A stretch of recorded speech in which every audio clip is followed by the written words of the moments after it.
Queridos, com muita alegria, saúdo a todos com a paz do Senhor. Quero aproveitar a oportunidade para também transmitir esta paz a todos que estão conectados no canal AD Rio Largo, participando deste programa Palavra e Louvor. Queridos, quero ler um texto muito conhecido entre todos os cristãos, independente, sendo ele evangélico, católico ou não, mas é um texto que está inserido na história bíblica, registrado pelo evangelista São Lucas,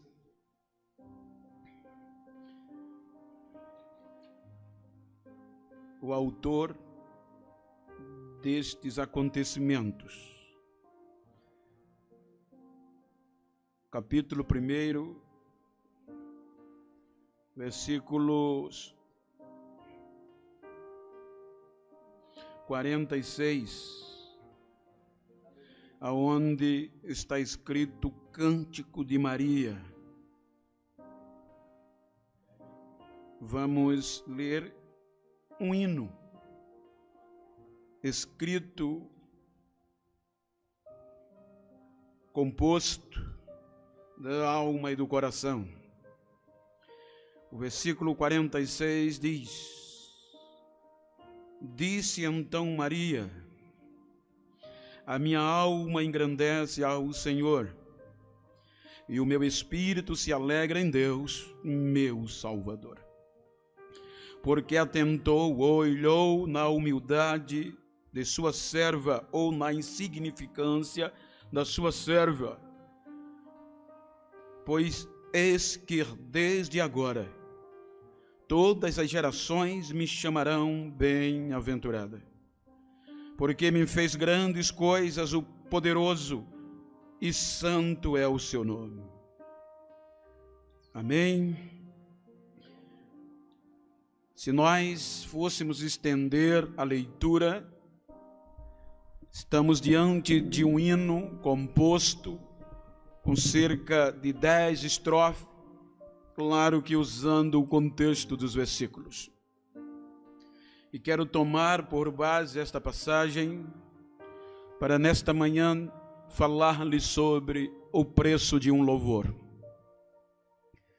Quando nós debruçamos sobre as Escrituras,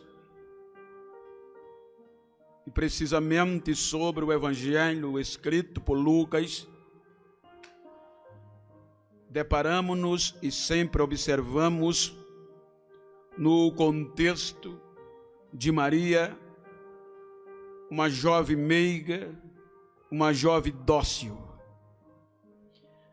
Mas Lucas traz outras características relevantes acerca desta jovem mulher.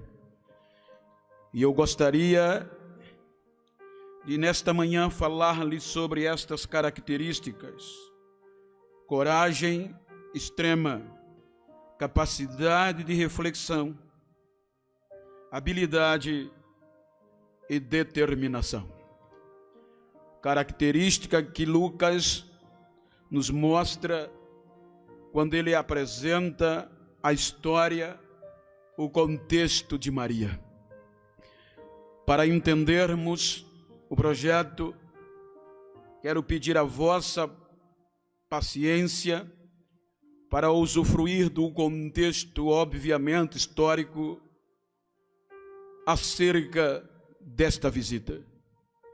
O capítulo 1, Lucas começa a descrever acerca do advento, da preparação, quando ele diz que o anjo Gabriel, o anjo que assiste permanentemente diante de Deus, mensageiro, ele vai a uma região em Jerusalém, Judeia, e como naquele período Zacarias foi sorteado para entrar no lugar santo, para cuidar das coisas de Deus como sacerdotes, pois os sacerdotes, para entrar naquele patamar, era por sorteio, muitos morriam e não conseguia entrar. Mas Zacarias caiu-lhe por sorte, no seu turno de trabalho, ser sorteado para adentrar. A Bíblia diz que no seu ofício, o anjo Gabriel vem a ele, literalmente dizendo-lhe que as suas orações foram ouvidas. E dentro deste contexto, Deus ouviu, e Isabel, sua mulher, que até então estéril era, teria um filho. A Bíblia, tanto em várias versões, como João Ferreira, na sua tradução, usa o termo temor, King James, como também em NVI. A Bíblia diz que Zacarias, um homem experiente, um homem douto, pois era sacerdote, instruído nas Escrituras, temeu, ouvindo a saudação do anjo Gabriel.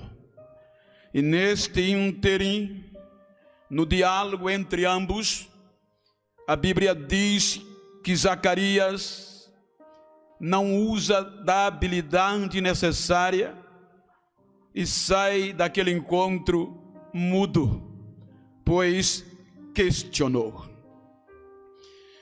Quando nós vamos seguindo no capítulo, adentramos a cerca de 153 quilômetros dali. A Bíblia diz que depois de 6 meses que o anjo foi e transmitiu esta mensagem a Zacarias, ele vai em uma pequena cidade, se é que posso chamar cidade, porque até então não era vista como tal. A cidade de Nazaré, na região da Galileia. Só para os irmãos ter uma pálida ideia, segundo alguns arqueólogos, a cidade de Nazaré, se você observar, em todo o Velho Testamento, salvo engano da minha parte, ela não é mencionada.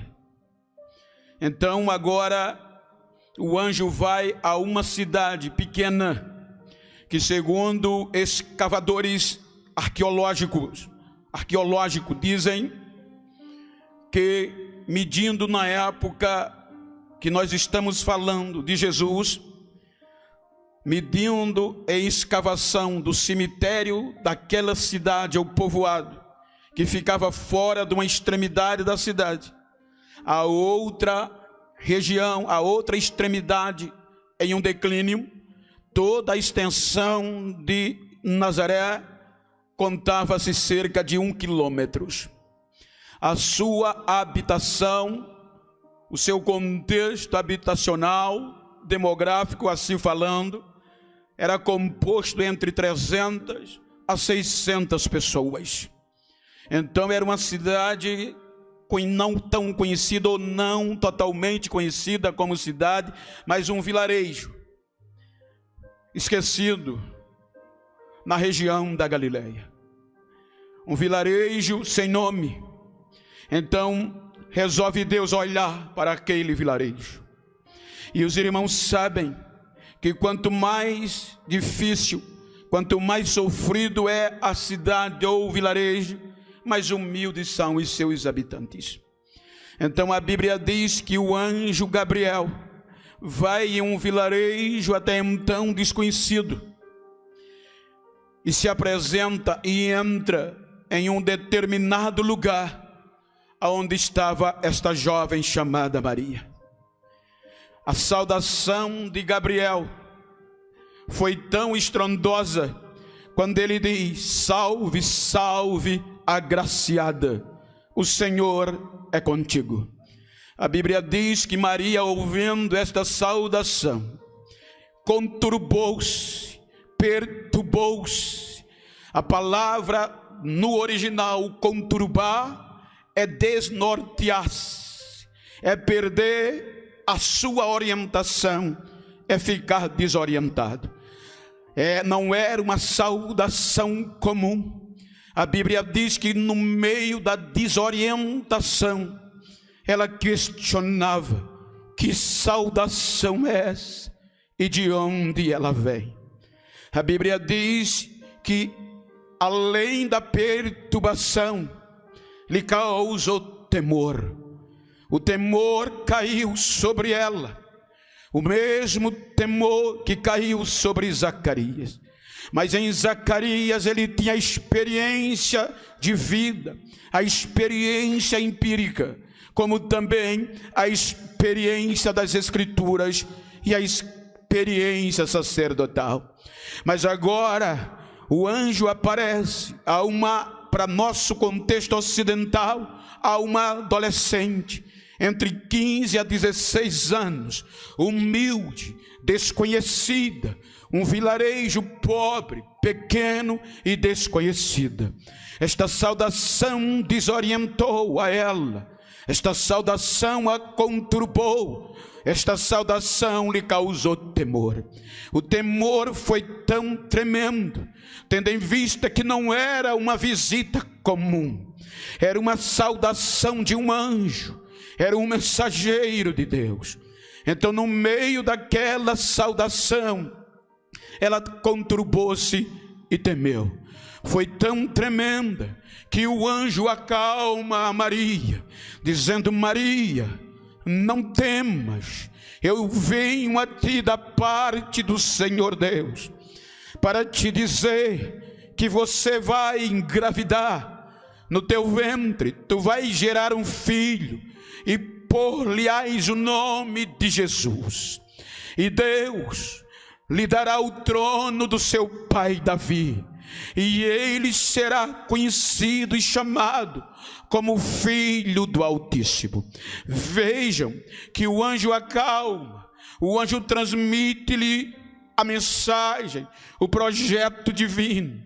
O interessante é a ousadia, a habilidade, no meio da desorientação, no meio do temor, ela teve capacidade de refletir, ela teve coragem de não correr no desespero. Essas características Lucas nos mostra no texto. Então, com esta capacidade, ela abre um diálogo com o anjo Gabriel, um diálogo sereno, um diálogo em meio ao temor, e diz que seria impossível a mensagem do anjo. Como se dará isto, tendo em vista que eu sou estéril, eu não conheço homem, eu sou virgem, melhor dizendo, eu sou virgem e não conheço homem algum. O anjo a consola, ele diz: não temas, a sombra, o poder do Espírito Santo virá sobre você, e o ente santo que será nascido em ti será grande, será filho de Deus. O diálogo continua. Para aceitar este projeto, precisava destas características: coragem, habilidade, capacidade de refletir e, sobretudo, determinação. Agora vamos pensar um pouco. Quem acreditaria que aquela criança que viria a nascer seria um projeto divino?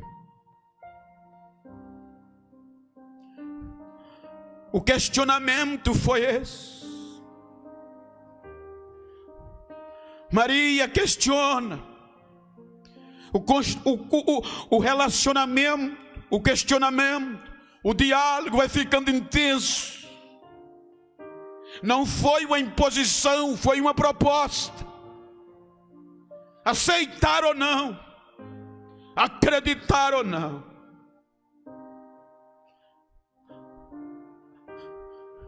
Estava difícil para uma jovem de entre 15 e 16 anos.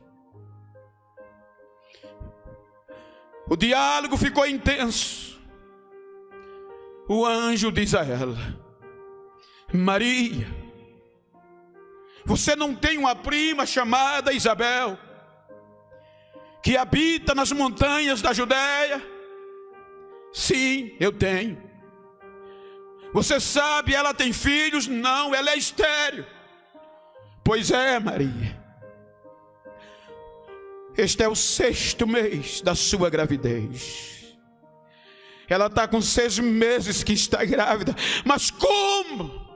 Maria, para Deus nada é impossível. Quando Maria vê isto, quando Maria ouve isto, ela resolve acreditar.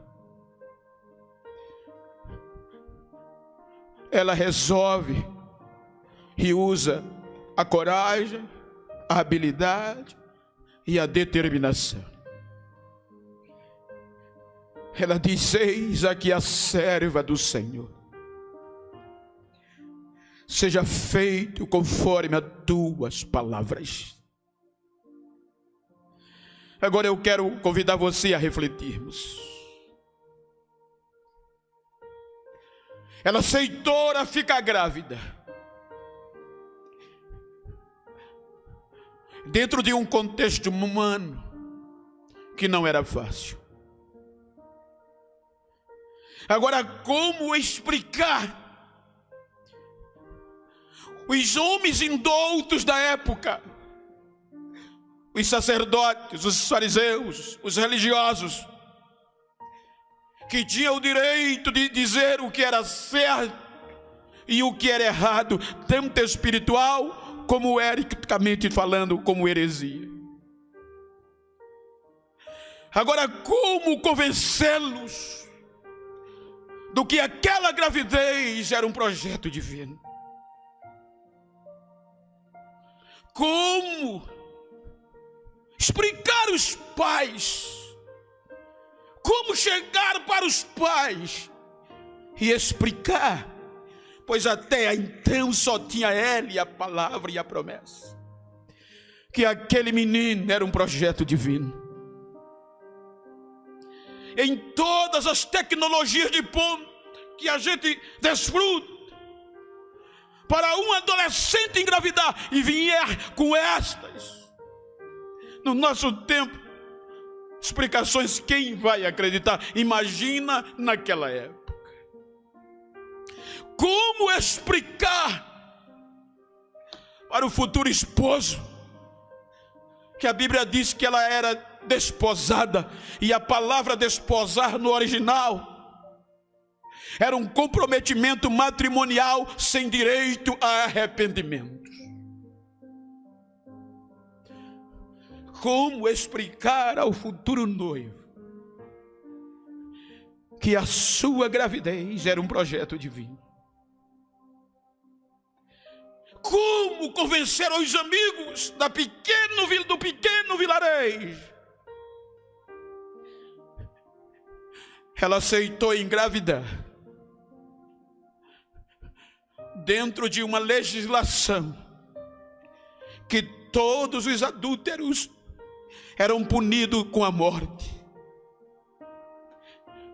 sobre pedras, sem ter como explicar, aceitar este projeto. Como explicar às autoridades que a sua gravidez Era um projeto divino. Pois a lei dizia: engravidou sem marido,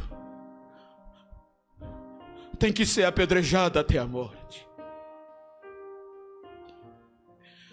Para aceitar, precisava ter coragem extrema. É o que Lucas mostra. Precisava ter habilidade, precisava ter ousadia e, sobretudo, a autoestima. A Bíblia diz que quando o anjo se ausenta,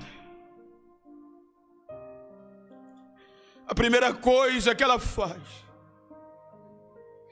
o anjo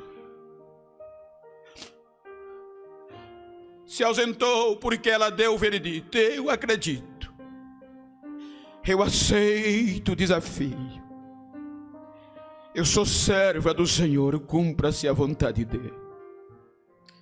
Quando o anjo se ausenta, o versículo 39 do capítulo 1 de Lucas diz que a primeira coisa que ela fez foi se preparar para visitar Isabel. Ora, se nós agirmos no contexto humano, era uma insensatez. A palavra insensatez quer dizer falta de juízo, uma ação sem pensar. Eu ouvi de um neurocirurgião recentemente que ele disse que quando estudava, uma das coisas que mais o motivou foi que o seu professor dizia que um bom soldado várias vezes, ou em algumas vezes, tem que usar a insensatez. Então ele dá um exemplo de um soldado que está no campo de batalha. Ele sabe que as bombas, os tiros, o adversário vem e é impossível, ninguém acredita que ele vai ter coragem de enfrentar, mas ele é preciso, se quiser vencer, usar a insensatez, usar alguns momentos de loucura e acreditar que vai dar certo. Então, na ótica humana, Maria, no contexto que nós estamos falando, era uma insensatez acreditar contra tudo e contra todas as perspectivas em um projeto divino. E ela se prepara, pois dá para a gente ligar o contexto motivacional que o anjo usou, Gabriel, foi Isabel. Então nada melhor de verificar pessoalmente. Ela não mandou cartas que ia. A Bíblia diz que ela se preparou para ir visitar a Isabel. E uma viagem rápida não precisa preparação. Eu vou ali, eu volto já. Mas o contexto geográfico nos mostra que de Nazaré até as regiões montanhosas da Judéia era cerca de 153 quilômetros. Se nós usarmos o contexto na época de Jesus, que um caminhar de um dia se baseava entre 25 a 30 e poucos quilômetros, ou seja, daqui para Murici, ela se preparou para uma viagem de 5 dias a pé.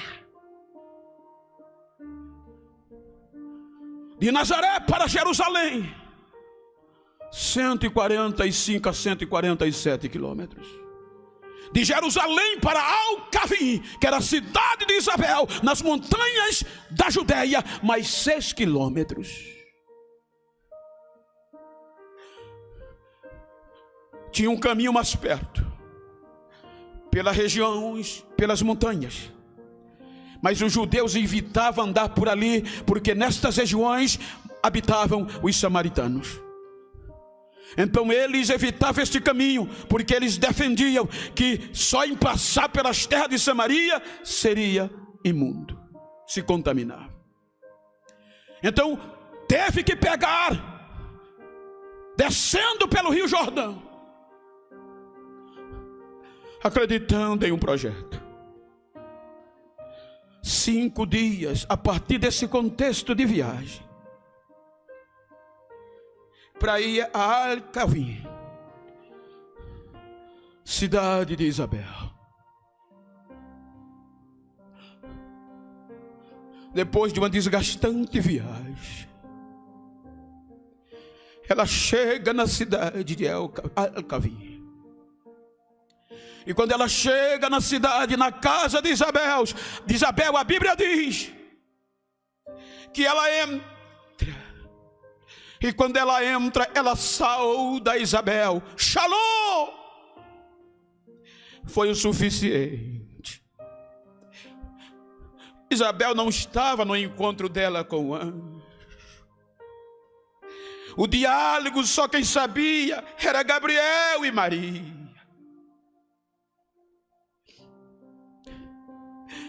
Quando Isabel ouve a voz de Maria, não resiste. A Bíblia diz que ela foi cheia do Espírito Santo. E ela começou a dizer: bem-aventurada, feliz será você entre as mulheres. Ao ouvir a tua voz, eu me enchi de alegria, e a criança que está no meu ventre salta de alegria dentro de mim. Bendita és tu entre as mulheres, e bendito o fruto do teu ventre, pois você acreditou em todas as palavras que foi dita, e o Senhor fará cumprir.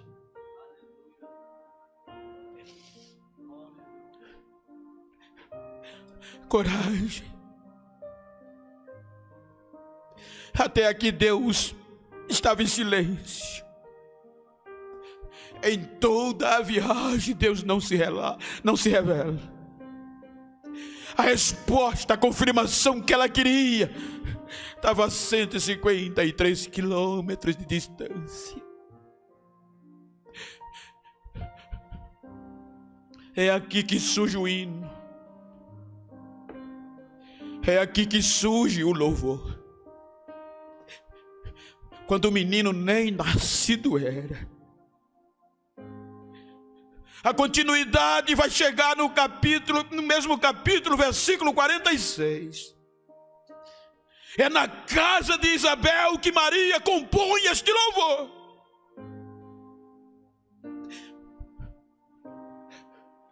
E ela compõe dizendo: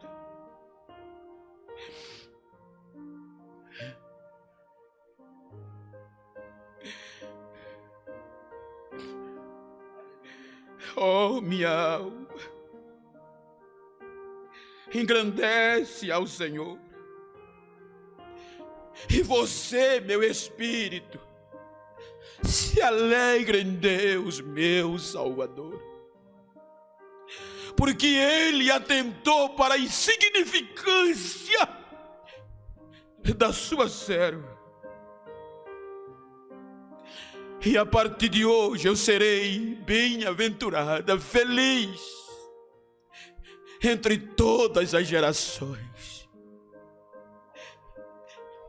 E se você tiver de mão de um exemplar bíblico, você vai ver que este louvor vai até o versículo 10. A Bíblia diz que por 3 meses, 90 dias, ela volta da casa de Isabel. E quando volta, a saliência, o seu ventre já estava sobressaído. A gravidez já era evidente. Então ela começa a ser rechaçada. Então ela começa a ver o preço daquele louvor. O hino foi composto nas regiões montanhosas da Judéia. quando Jesus nem nascido era. Foi composto baseado na autoestima.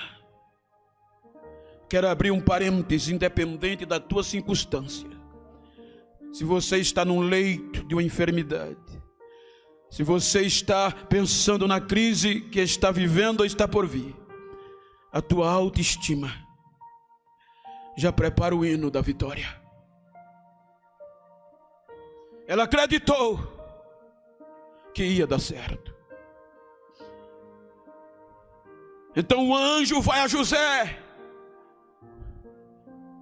José já estava determinado a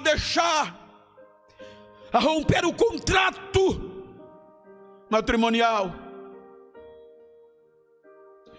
Mas a Bíblia diz para não defamar a ela. Ele resolveu fazer isso secretamente, sem dizer a ninguém.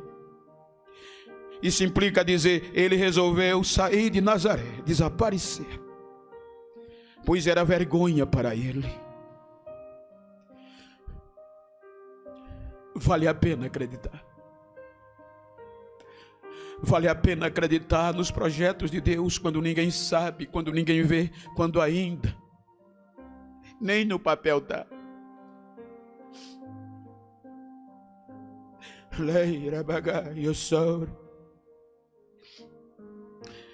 O anjo vai a José, era o mesmo anjo, e diz: José, revela o projeto. Não temas receber Maria como tua esposa. O que nela é gerado é obra do Espírito Santo. O menino vai nascer e você vai pôr o nome dele de Emanuel, Deus conosco. Não tenha medo em recebê-la como sua esposa. Como acreditar num projeto que as circunstâncias começam como tudo seria contrário? Primeiro, a rejeição. 9 meses se passam.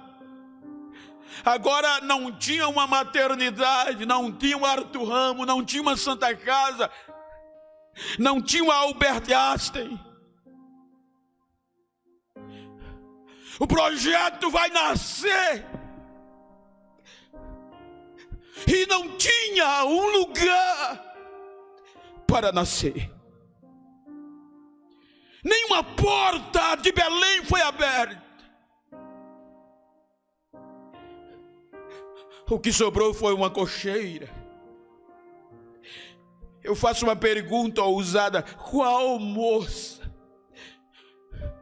qual mulher que vai nascer o primeiro filho e não quer lhe dar o melhor, agora vai nascer em uma cocheira?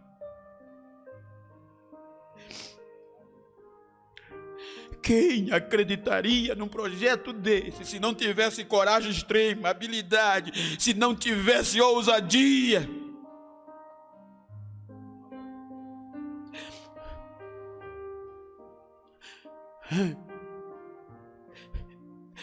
Jesus nasce.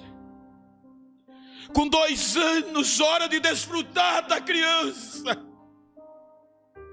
A hora que a criança começa a mimar os pais, a rir, chamar a mamãe, chamar a papá. O anjo vem e diz: foge de Nazaré. Preço de um louvor.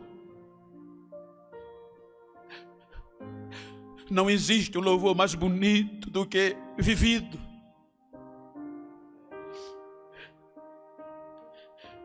E José pega Maria e a criança e deixa Nazaré e vai para o Egito, sem questionar. Depois de alguns anos, eles voltam para Nazaré e ficam mais 25, 26 anos. Ou 24. Agora 29 anos, o seu filho, Jesus de Nazaré. Até aqui, Jesus, filho de José e de Maria, o carpinteiro.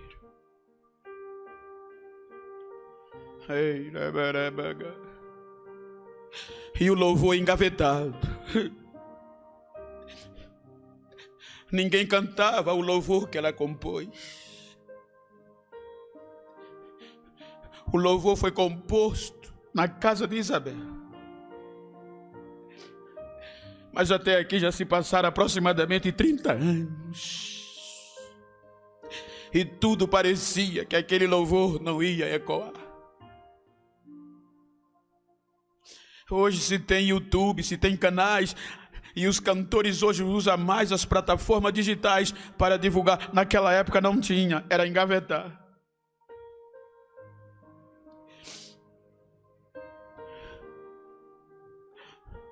Com 29 anos, Jesus sai de casa. E como mãe, ela questiona. Então as notícias começam a chegar, só de sofrimento. Alegria, os milagres. Mas o teu filho está causando revolução.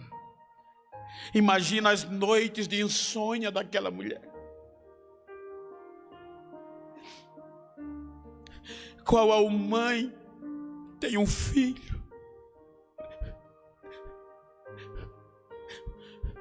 e só precisa ele passar uma noite sem chegar para ela dormir direito? Ela não dorme. Agora as notícias chegavam que estão perseguindo para matar o teu filho. E por isso muitas vezes ela saía de Nazaré e ia onde Jesus estava para saber das notícias, enfrentando os perigos do caminho.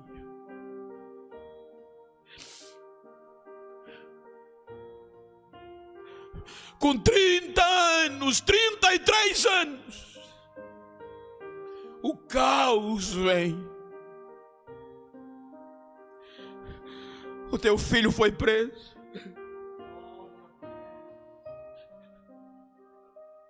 O projeto que tu pensou que era divino foi preso e vai ser crucificado.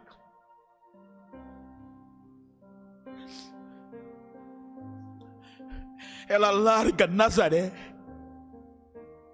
Ela deixa tudo para trás e vai para Jerusalém. 145 quilômetros aproximadamente. Quando o filho é crucificado, ela se joga aos pés da cruz. Ela não podia fazer mais nada, mas ela se joga aos pés da cruz. A ponto que a sua aflição, a sua angústia foi tão grande que o próprio Jesus disse a João: cuida dela, João, cuida dela.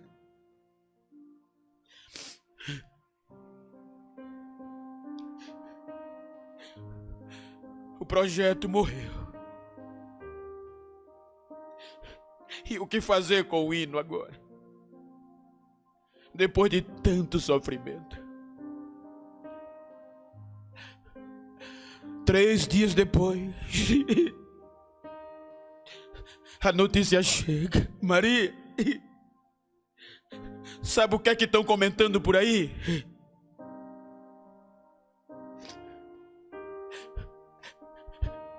É que Jesus está vivo.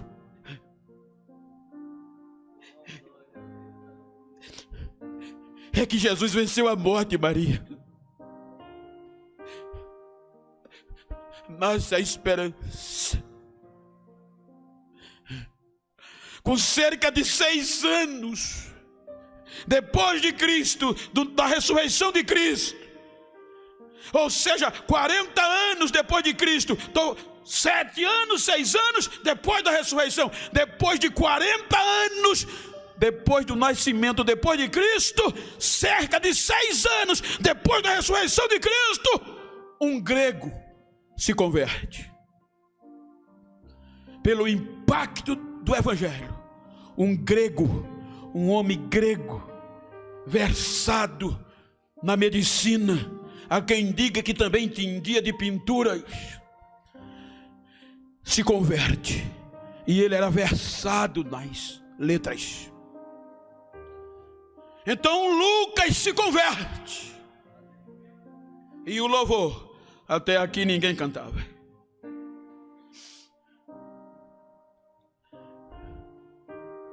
Então a Bíblia diz que Lucas se aproxima de Paulo.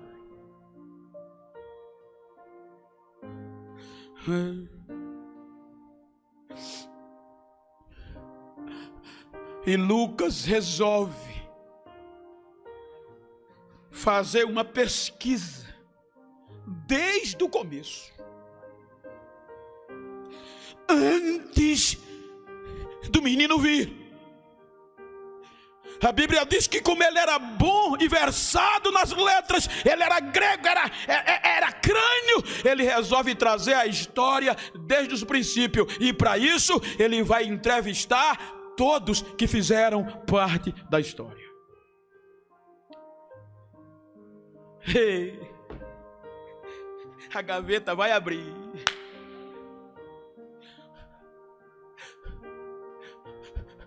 Aparece alguém que, se possível for, volta a história lá atrás,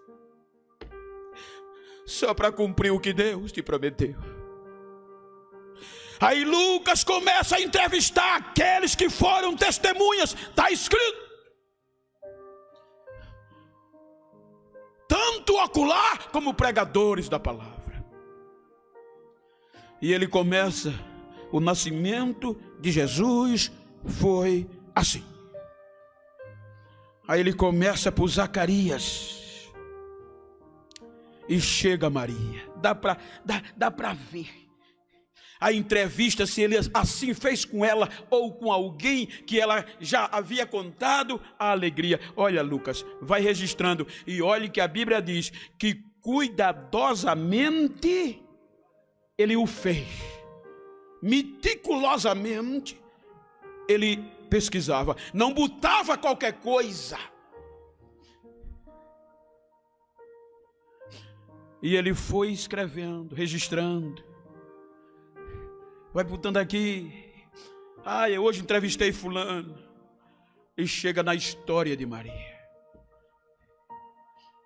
E quando chega na história de Maria, veja que a epígrafe, ele coloca o hino, o cântico. Ele relata a história, mas não deixa de fora o hino, o cântico, o louvor.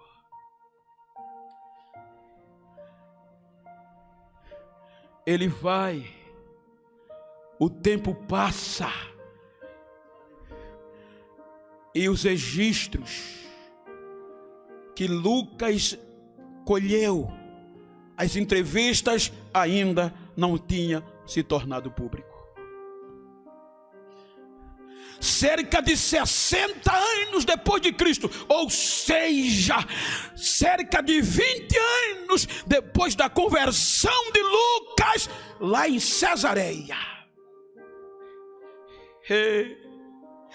ele diz: agora eu vou botar em ordem.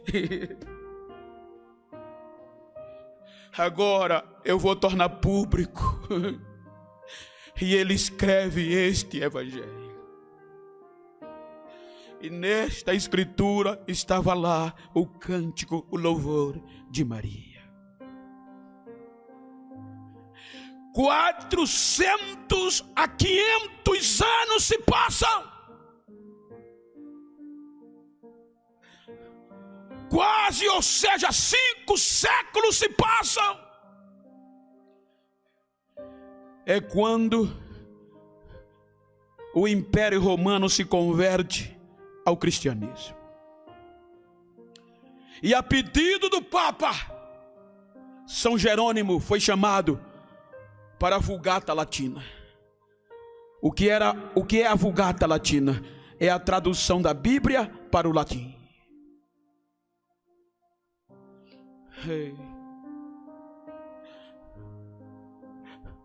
E a confirmação real de que Lucas escreveu essa história é confirmada. O cântico agora é em latim. O hino foi traduzido para todas as línguas: hebraico, aramaico, grego e latim. O cântico de uma simples adolescente. Você percebe que qualquer escritor, qualquer cantor que tem as suas obras transcritas para o inglês é símbolo de sucesso. Mas a história foi transliterando, foi traduzindo o cântico louvor de Maria por todas as línguas. Ele estava lá. A Vulgata Latina, agora a tradução para os povos. Como agora o império, o cristianismo estava dentro. Estava lá, e é aqui que surge a palavra ave. Não é à toa que se diz Ave Maria. Esta frase ave vem da Vulgata Latina, da tradução da Bíblia para o latim. E a palavra ave quer dizer feliz, agraciada. Então agora 500 anos depois, aproximadamente, quem ia cantar tinha que dizer: que jovem agraciada, que jovem cheia de graça. Está no louvor, Ave Maria, cântico de felicidade. Os tempos passam e a Bíblia foi traduzida para o português, e aqui está o louvor. Não desista. Acredite. Houve uma Olimpíada no Jordão. Me falha a memória se foi a Olimpíada ou foi Jogos de Verão. E um jovem americano, um dos maiores símbolos daquela época, era cristão. E o seu nome foi um dos primeiros para concorrer. E era obviamente 99% a certeza da vitória, pois ele era atletismo e disputava os 100 metros rasos. Só que quando o Comitê Olímpico Americano trouxe o dia da sua corrida, era justamente no domingo. E ele procurou os organizadores, era a esperança de medalha americana, e disse aos organizadores: não dá para mim ir. Mas o que é que houve? É culto na minha igreja. Mas não pode, o que é isso? Você é o favorito principal, não há substituto, é a esperança de medalha. Mas eu não posso desonrar o meu Deus. Eu não posso deixar o culto a Ele. Então o comitê se desesperou, e no lá e cá disseram: olha, há uma opção de você correr no sábado, só que no sábado você não vai correr os 100 metros, vai correr os 200 metros. E existem outros favoritos nesta categoria, nesta modalidade. O jovem disse: não, mas eu vou. Mas você não vai ter sucesso de vitória, você não vai conseguir. Mas eu vou, escreva-me. E escreveram. Chegou o dia da Olimpíada, o dia da corrida, com outros favoritos para os 200 metros, ele era favorito para 100. Quando termina a corrida, quem chega em primeiro lugar? Aquele moço. A façanha dele ter ganho nos 200 metros chamou a atenção da imprensa mundial. E todos corriam a ele. A imprensa americana não sabia o que dizer. A pergunta só foi: como é que você conseguiu vencer nos 200 metros? Ele disse: é simples. Eu honrei a Deus, e Deus me honrou. Então nesta manhã, acredite, nesta manhã, Não desista dos projetos de Deus. Se você está querendo regredir, se o rechaçar está estimulando você, se ninguém dá crédito, Deus ainda anda em vilarejos.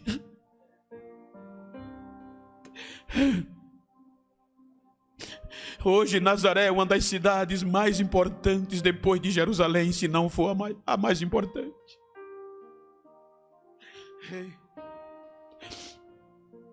Acredite, vai dar certo e você vai cantar: oh minha alma, engrandeça a Deus, e você, meu espírito, se alegra em Deus, pois Ele atentou para a insignificância, a humildade que eu tenho e fez maravilha em minha vida. Acredite, em nome de Jesus.